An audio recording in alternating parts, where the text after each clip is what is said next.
¿Sabías que David pasó de cuidar ovejas en un pequeño pueblo de Judá a convertirse en el rey más famoso de todo Israel? Quédate para descubrirlo.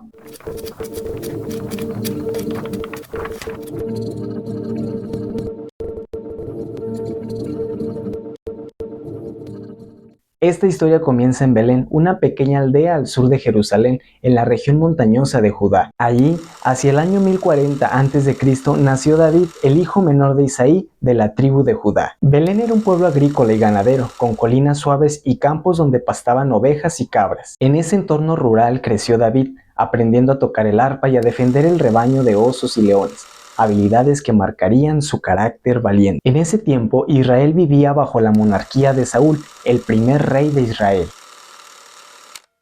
Dios envió a Samuel a ungir a uno de los hijos de Isaí. Sorprendentemente no eligió al mayor ni al más fuerte, sino al menor, a David. En secreto, en medio de sus hermanos, Samuel ungió con aceite, símbolo del Espíritu de Dios. Y es así, con apenas 15 años, que David quedó marcado para un futuro que aún no comprendía. Después de la unción, un joven David entró al servicio del rey Saúl como músico, para calmarlo cuando lo atormentaba un espíritu malo, y su talento con el arpa lo hizo conocido ante la corte del rey. La corte de Saúl probablemente se encontraba en Gibea, al norte de Jerusalén, un lugar fortificado con muros de piedra. El episodio más célebre ocurrió en el valle de Elá, a unos 27 kilómetros al suroeste de Jerusalén. Ahí, los filisteos desafiaban al ejército de Israel. Entre ellos destacaba Goliat, un guerrero de casi 3 metros de altura, originario de Gad. David, aún siendo pastor, llevó provisiones a sus hermanos al campo de batalla y se ofreció a enfrentar al tal Goliat. David, armado solo con su honda y con su fe, derribó al gigante y le cortó la cabeza. Este triunfo lo hizo famoso, mas sin embargo, encendió los celos del rey Saúl. Saúl, temeroso de perder el trono, comenzó a perseguir a David desde aproximadamente el 1025 hasta el 1010 a.C. En este periodo, David vivió como fugitivo, refugiándose en cuevas y desiertos. Uno de los lugares más icónicos fue la cueva de Adulán, al suroeste de Belén, donde se le unieron 400 hombres descontentos. También estuvo en Engadi, un oasis en la costa occidental del Mar Muerto, rodeado de cuevas y cascadas. Fue en una de estas cuevas en las que David tuvo la oportunidad de matar al rey Saúl. Sin embargo, solo cortó un pedazo de su manto como señal de respeto. En uno de los giros más curiosos, David se refugió en territorio filisteo, en la ciudad de Siglag, otorgada por Aquis, rey de Gad. Desde ahí realizó incursiones y consolidó su liderazgo. Esta etapa muestra su habilidad política y militar. Tras la muerte de Saúl en la batalla de Gilboa, hacia el 1010 a.C., David fue proclamado rey de Judá en Hebrón, ciudad situada al sur de Jerusalén en la región montañosa de Judá. Ahí reinó 7 años y medio. Hebrón era un centro religioso y político importante con historia patriarcal, pues ahí se encontraban las tumbas de Abraham, Isaac y Jacob. En el año 1003 a.C.,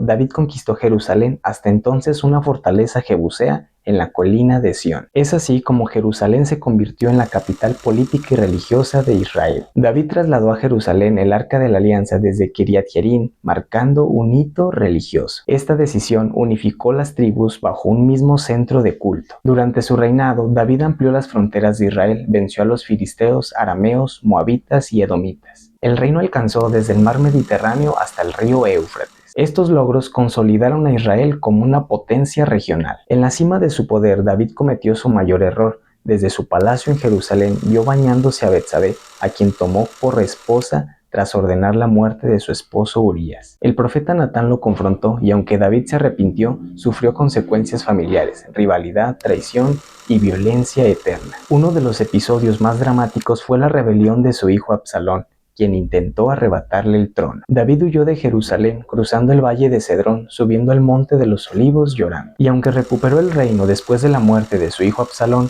esta tragedia marcó sus últimos años. A pesar de los conflictos, David sentó las bases administrativas y religiosas para Israel, preparó recursos para la construcción del templo que edificaría su hijo Salomón, reorganizó a los levitas, fortaleció la guardia real y estableció un sistema de tributos. Hacia el final de su reinado, David ordenó un censo del pueblo, lo que se interpretó como una falta de confianza en Dios. Como consecuencia, una plaga azotó Israel. Para detenerla, David compró un terreno en la era de Arauna el Jebuseo, en el monte Moria, donde más tarde se construiría el templo. David murió hacia el año 970 a.C. en Jerusalén, después de reinar 40 años. 7 en Hebrón y 33 en Jerusalén. Fue sepultado en la ciudad de David, al sur del monte Sión. Su legado no solo quedó plasmado en la historia política de Israel, sino también en los salmos, muchos atribuidos a él que aún siguen inspirando a millones. David no fue perfecto. Su vida estuvo llena de victorias y fracasos, de fe y de errores. Pero su corazón conforme al de Dios y su papel como unificador de Israel